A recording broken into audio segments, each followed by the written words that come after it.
January 27th, 1945. A day that marks both the end of a nightmare and the beginning of a long journey of remembrance.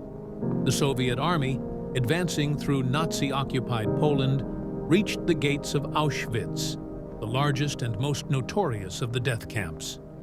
For over 5 years, Auschwitz had been a place of unimaginable horror.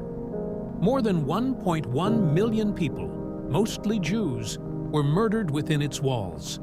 Gas chambers, medical experiments, forced labor, and starvation. It was a place designed for one purpose only: to kill. As the Soviet troops entered the camp, they were met with a scene of devastation. The Nazis, knowing their defeat was near, had tried to cover their tracks. They had forced the remaining prisoners on a death march toward Germany, leaving behind only a few thousand starving, sick, and dying survivors. The liberators found emaciated bodies, broken souls, and the remnants of humanity. The survivors, some too weak to even stand, could hardly comprehend what had just happened. For them, liberation was a bittersweet moment. They had been freed, but they were now the living witnesses of an atrocity too immense to fully grasp. The Soviet soldiers, in disbelief at what they encountered, could hardly find words.